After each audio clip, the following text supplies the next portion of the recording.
नमस्कार, मी आबा माळकर. आपण पाहतात लक्षवेध. मंडळी, पश्चिम बंगालची निवडणूक आणि त्यावर होणाऱ्या चर्चा आता अधिकाधिक खोलवर जाणार आहेत. आणि या चर्चेमध्ये एक गोष्ट आपल्याला अद्याप समजलेली नाहीये आणि त्याचा शोध आम्ही घेतोय. आणि ती गोष्ट म्हणजे ममता बॅनर्जी यांच्या साधारण 15 वर्षांच्या कारकिर्दीमध्ये पश्चिम बंगालची काय गंभीर परिस्थिती झाली, ही परिस्थिती जाणून घेणं अत्यंत आवश्यक आहे. कारण भाजपला तिथून सुरुवात करायची, म्हणजे एक राज्य नव्याने घडवायचं आहे. आणि आता पश्चिम बंगालमधल्या रहिवाशांची किंवा तिकडच्या नागरिकांची अपेक्षा वाढलेल्या आहेत. तर या सगळ्या अपेक्षा भाजप पूर्ण करेल का?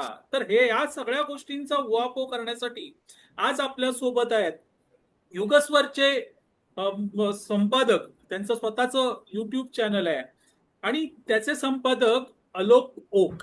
अलोकजी नमस्कार, आपलं स्वागत आहे. नमस्कार आबाजी. नमस्कार. अलोकजी, माझा पहिला प्रश्न असा आहे की 15 वर्षांच्या काळामध्ये पश्चिम बंगालची आर्थिकदृष्ट्या, सामाजिकदृष्ट्या आणि सुरक्षेच्या दृष्टीने काय विल्हेवाट लागलेली आहे? आबाजी, आपण या प्रश्नाचं उत्तर देण्याआधी मी तुम्हाला घेऊन जाऊ इच्छितो 2008 साली. सगळ्यांना सिंगूर आठवत असेल, जिथे बरोबर. टाटा नॅनोचा प्रकल्प येणार होता. हम्म. त्या नॅनोच्या प्रकल्पाला ममता बॅनर्जी यांनी खिंडार पाडला आणि त्या घडीपासनं डाव्यांचं जे शासन बंगालमध्ये होतं ते कोलमडीस आलं आणि ममता बॅनर्जी यांचा उदय झाला खरा, पण ह्याचा इम्पॅक्ट जो आहे ना, तो तिथल्या इंडस्ट्रीयल रेव्होल्युशनवर पडला. एक बंगाल आपण बघितलं तर इंडिपेंडन्स नंतरच्या काळात आणि इंडिपेंडन्सच्या आधी पण एक चांगलं सुस्थिती असलेलं इंडस्ट्रीयल रेव्होल्युशन असलेलं एक राज्य होतं.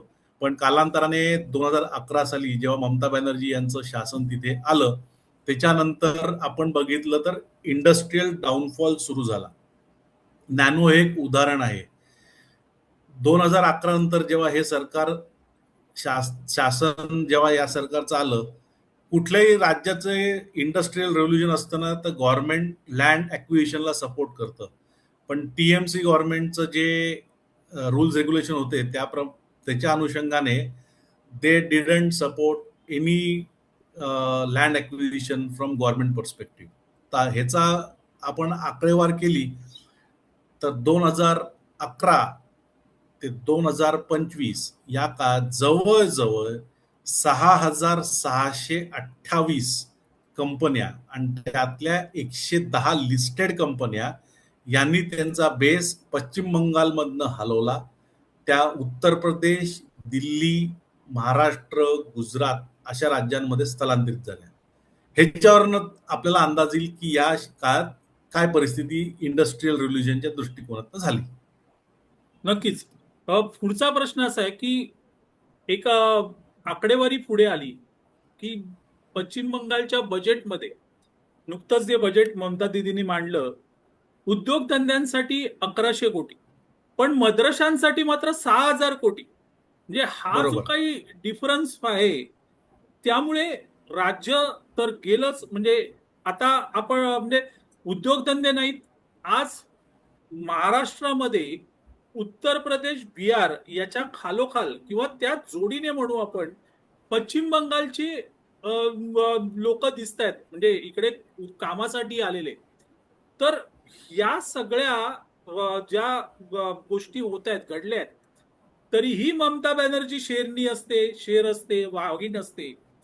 हे सगळं आपण बघतोय. म्हणजे एका बाजूला इंडस्ट्री जोपवायची, दुसऱ्या बाजूला एका विशिष्ट धर्मियांना साठी तरतूद करायची. हे सगळं होत असताना पश्चिम बंगाल मधली सामाजिक स्थिती ही कशी कोलमडली, याबद्दल जरा प्रकाश टाका.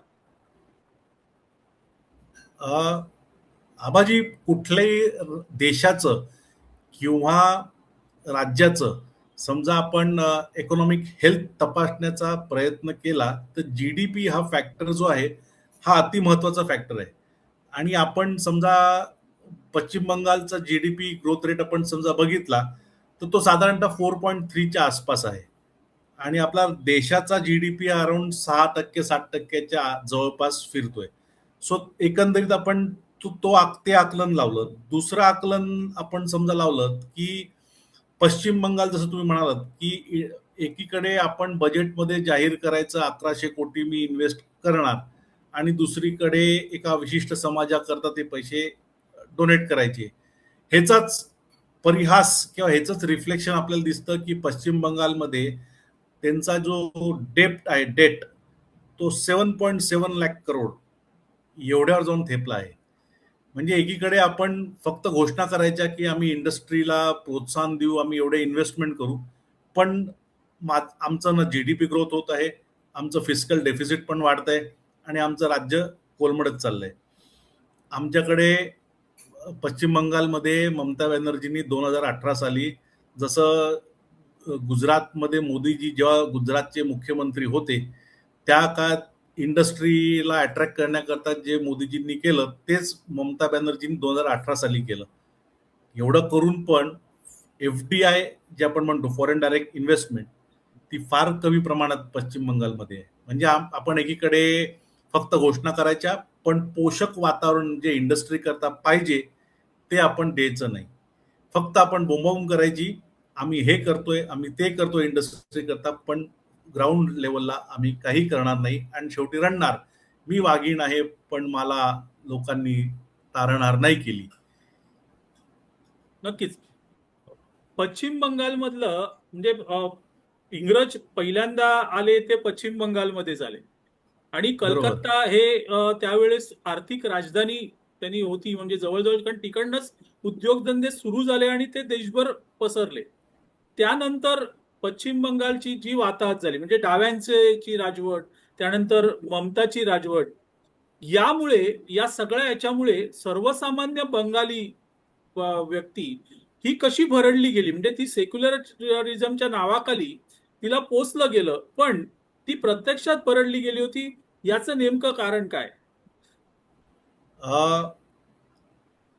त्या दोन उदाहरणं देतो.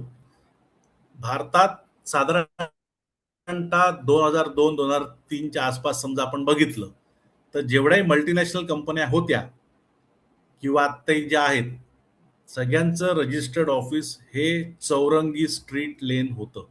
अच्छा. आज आपण समजा रजिस्टर ऑफ इंडस्ट्रीजच्या साईटवर गेलो तर कलकत्त्यातनं बऱ्याचशा कंपन्यांनी त्यांचं रजिस्टर्ड ऑफिस हे बाहेरच्या दुसऱ्या राज्यांमध्ये स्थलांतरित केलंय. हा मुद्दा एक. दुसरा, 35 वर्ष डाव्यांचं राज्य, 15 वर्ष ममता बॅनर्जींचं राज्य, म्हणजे 35 आणि 15 जवळजवळ 50 वर्ष. म्हणजे भारताच्या स्वातंत्र्यानंतर 75 वर्षांपैकी 50 वर्ष त्या राज्याची अधोगती झाली आहे. आपण म्हणतो ब्रेन ड्रेन हा तुम्ही बघाल तर बंगाली जो युथ आहे किंवा बंगाली समाजातील जे व्यक्ती आहेत हे नोकरी व्यवसाय करता पश्चिम बंगालच्या बाहेर स्थलांतरित झाल्यामुळे तिथे उद्योगधंदे जे मगाशी मांडलं की जवळजवळ 6,500 कंपन्या इन्क्लुडिंग 110 लिस्टेड कंपन्या पश्चिम बंगालमधनं बाहेर पडल्या. तुमच्याकडे समजा मानव संसाधनच नसेल, तुमच्याकडलं टॅलेंटच समजा तिथे थांबत नसेल आणि बाहेर जात असेल तर त्याच्यापेक्षा दुसरी शोकांतिका अशी काही नाही. आणि आपण समजा इन्फ्रास्ट्रक्चर आणि इन्व्हेस्टमेंटच्या बाबतीत आपण समजा बघितलं तर साधारणतः नाही का 36 लाख जॉब्स हे गेल्या काही वर्षात बंगालमधनं बाहेर शिफ्ट झाले. 36 लाख जॉब्स म्हणजे काही छोटी फिगर नाहीये. म्हणजे तुमची पूर्ण आर्थिक व्यवस्था जी उलाढाल होते ती सगळी त्याच्यावरनं खुंटते. नक्कीच. डाव्यांचं सरकार, त्यानंतर ममता बॅनर्जींचं सरकार आणि त्या सरकारांमध्ये कामगार संघटनांचं वाढलेलं स्तोम, या सगळ्यामुळे इंडस्ट्रीला पोषक वातावरण पश्चिम बंगालमध्ये नव्हतं आणि इंडस्ट्री बाहेर गेल्या. आज परिस्थिती अशी आहे की पश्चिम बंगालला पुन्हा ट्रॅकवर आणायला प्रचंड मेहनत घ्यावी लागेल. तर आता भाजपचं सरकार आहे, नेमकं पहिलं आव्हान भाजप समोर कोणतं असू शकतं?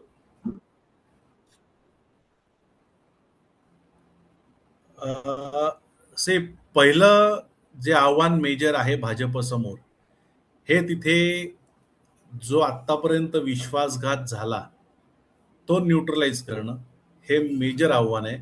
दुसरं आव्हान आहे की तिथे इंडस्ट्रीला पोषक असं वातावरण तयार करणं.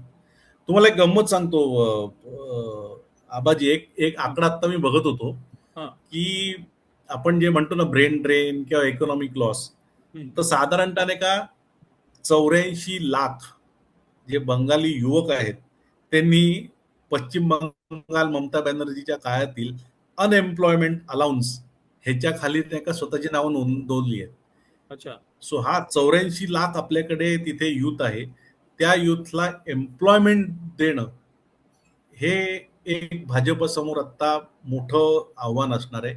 हे आव्हान एक. दुसरं, कायदा सुव्यवस्था प्रस्थापित करून परत ते डॉट्स आपण कनेक्ट केले ना, तर सगळे डॉट्स तुम्ही जास्त कशा आणाल, युथला जास्त प्रोत्साहन कसं कराल.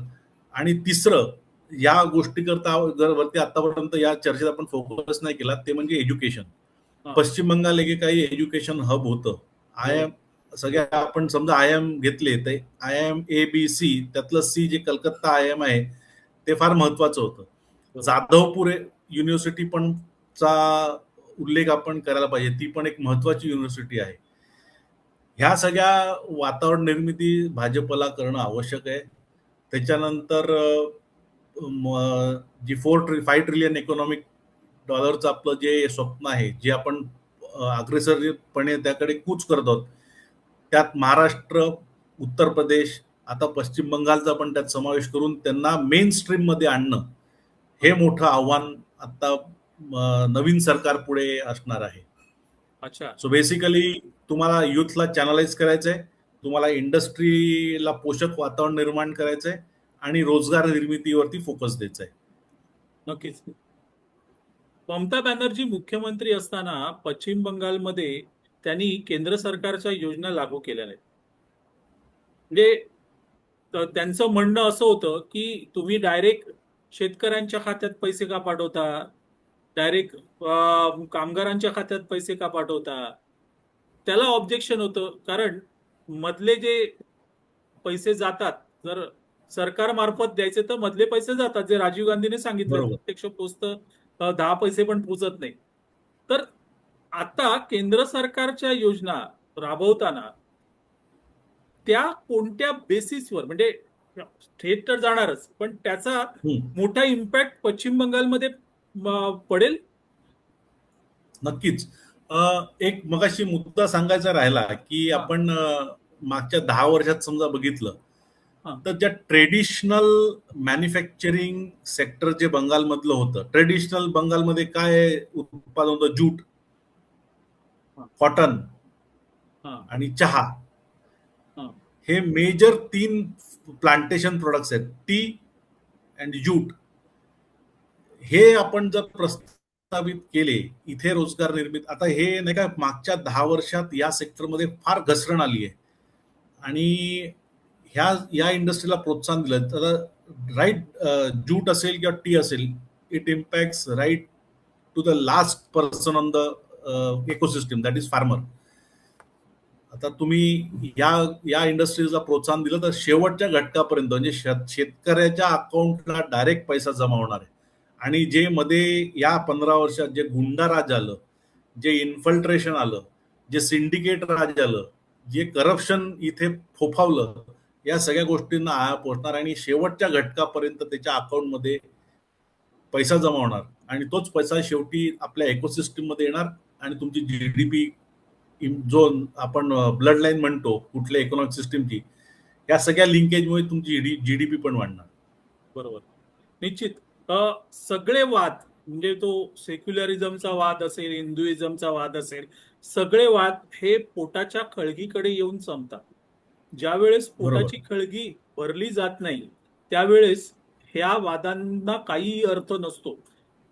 पश्चिम बंगालमध्ये ममता बॅनर्जी हरल्या, त्याचं मुख्य कारण हे पश्चिम बंगालमधली गरिबी, बेरोजगारी हे होतं. गुंडागर्दी तर होतीच, ती तर आपल्याला दिसली. पण हे जे महत्वाचं मला आता वाटायला लागलं ते कारण ही बेरोजगारी, त्यानंतर गरिबी हे त्यातलं बरोबर. महत्वाचं कारण असेल. बरोबर. आता मगाशी जसं मी म्हणालो, की जवळ-जवळ गेल्या 10-15 वर्षात 36 लाख जॉब्स गेले. ह्याचं दुसरं आणखीन एक उदाहरण म्हणजे जवळ-जवळ 84 लाख युवकांनी अनएम्प्लॉयमेंट अलाउन्सच्या ह्याच्याखाली त्यांनी रजिस्टर केलं. म्हणजे आपण समजा सगळ्या गोष्टींचं अनालिसिस केलं, तर अनएम्प्लॉयमेंट हा डेफिनेटली एक मेजर अंडर करंट होता.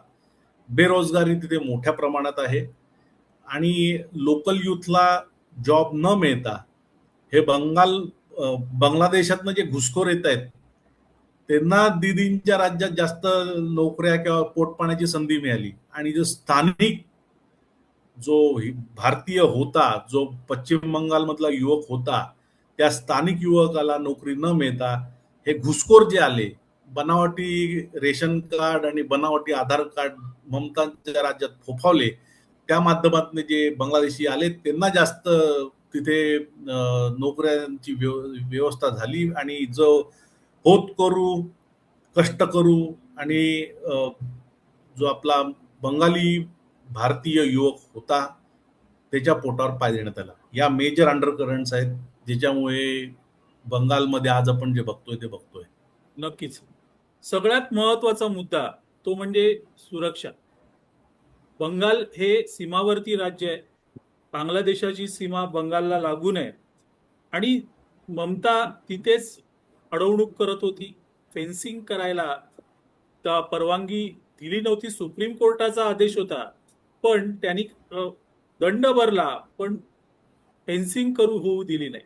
याबद्दल काय बरोबर. सांगा?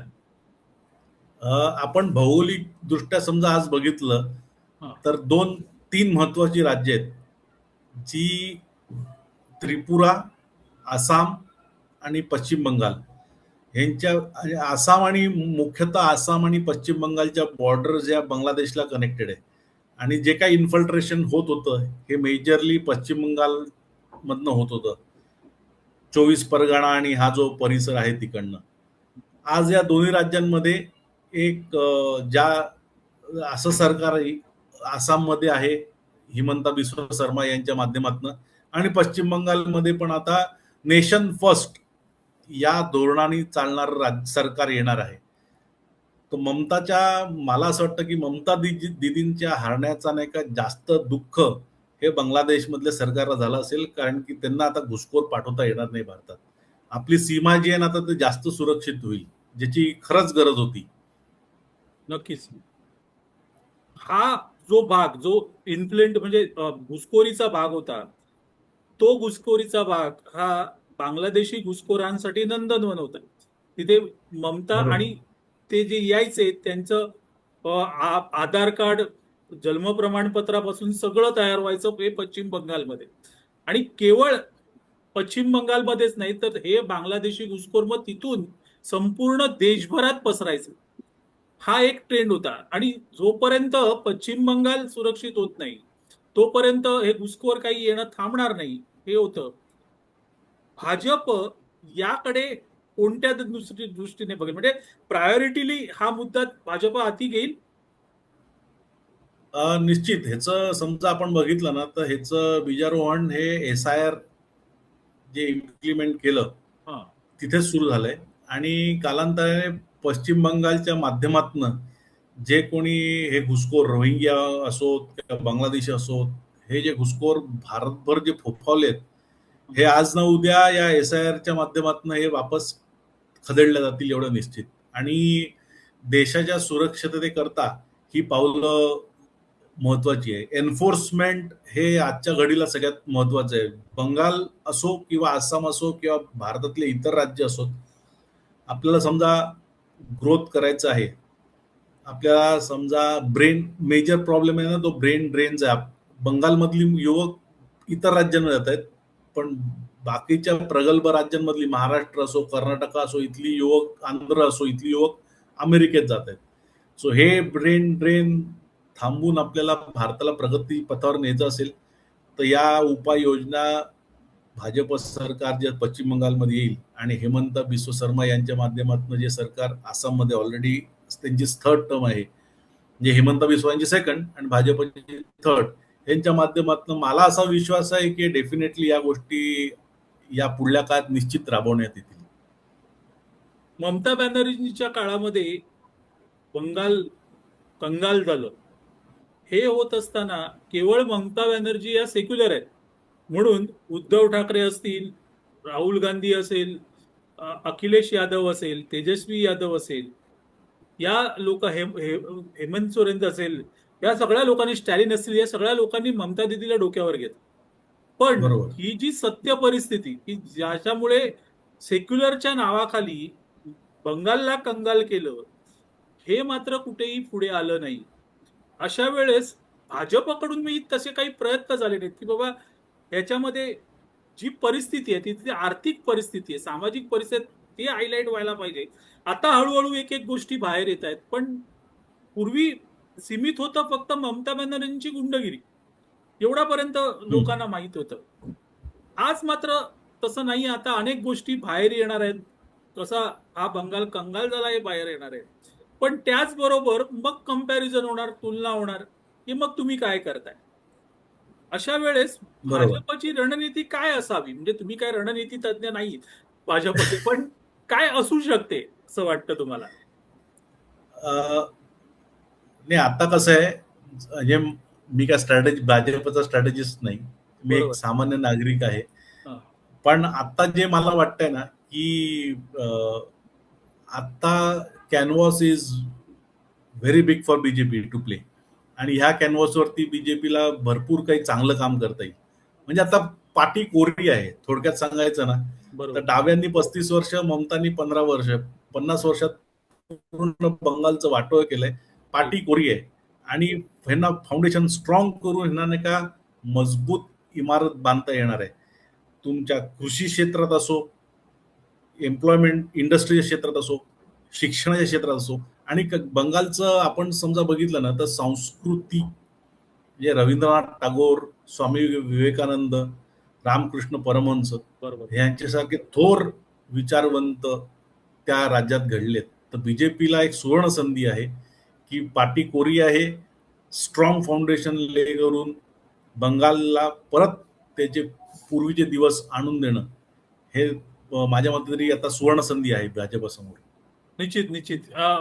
ज्यावेळेस मोदी गुजरातचे मुख्यमंत्री झाले होते त्यावेळेस गुजरातची पाठी देखील कोरी होती, पण मोदींच्या कल्पकतेने आज गुजरात कुठल्या कुठे गेला, ती तशीच बरोबर. परिस्थिती काहीशी पश्चिम बंगालमध्ये आपल्याला दिसते की पाठी कोरी आहे आणि मोठं काहीतरी भव्य दिव्य करण्याची संधी भाजपला आहे आणि त्यामुळे भाजप हे तिथे हे करेल. एक शेवटचा प्रश्न तुम्हाला विचारतो की ही जी निवडणूक झाली, 5 राज्यातील निवडणूक, म्हणजे पश्चिम बंगाल, आसाम, तामिळनाडू, केरळ आणि पॉंडिचेरी, तर ही जी निवडणूक झाली या निवडणुकीमध्ये औद्योगिक दृष्ट्या भाजपला कुठे जास्त टफ फाईट झाली असेल? म्हणजे ठीक आहे, म्हणजे मी राजकीय दृष्ट्या तुम्हाला विचारत नाहीये. जसं तामिळनाडू, हा. तर तिथे मद्रास आहे, तिथे औद्योगिक हे क्षेत्र जास्त आहे. भाजपची एक प्रतिभा आहे ती म्हणजे विकासाची, ती कोणीही नाकारू शकत नाही. जिथे बरोबर. जिथे भाजप जातो तिथे बरोबर. विकास होतो. पण त्या राज्यांमध्ये ऑलरेडी विकास झाला तर भाजप वेगळा विकास काय करेल? अशी परिस्थिती तुम्हाला या 5 राज्यांपैकी कुठे वाटते? आपण बघायला गेलो तर दोन गोष्टी आहेत. आपण साऊथ वरती फोकस केला हा. तर हे दोन राज्य सोडून देऊ, पश्चिम बंगाल आणि आसामचं हा, तात्पुरतं बरोबर. आपण बाजूला ठेवू. हा. आपण पुडुचेरीवरती समजा फोकस केला हा. तर भाजपाने किंवा एनडीएनी, ही त्यांची सेकंड टर्म आहे. बरोबर. पहिल्या टर्म वरती त्यांनी डेव्हलपमेंटचा विकासनामा त्यांनी जाहीर केला, मॅनिफेस्टो जाहीर केलेला आणि त्या अनुषंगाने त्यांनी काम केलं. आज आपण केरळ समजा बघितलं तर केरळचं 80% ही इकॉनॉमी जी आहे ती टुरिझम वरती अवलंबून आहे. बरोबर. इंडस्ट्रीज आहेत, कोचीन रिफायनरी आहे किंवा त्रिवेंद्रम, कोचीन या पट्ट्यात, किंवा केरळला खालच्या पट्ट्यात समजा आपण बघितलं तर टेक्सटाईल इंडस्ट्री थोड्याफार प्रमाणात आहे. पश्चिम आपलं तमिळनाडूमध्ये गेलं तर तमिळनाडूला इंडस्ट्रीयल हब आहे. बरोबर. इंडस्ट्रीयल हब पेक्षा तिथे परत तुमचं ॲग्रो टुरिझम नंतर आपले सॉफ्टवेअर कंपन्यांचं पण प्रमाण त्या निमित्तानं तिथे बऱ्यापैकी आहे. सो बेसिकली डेव्हलपमेंट या विषयावरती या दोन राज्यांमध्ये कामं ऑलरेडी थोड्याफार प्रमाणात त्या त्या राज्याच्या सरकारने केली आहेत.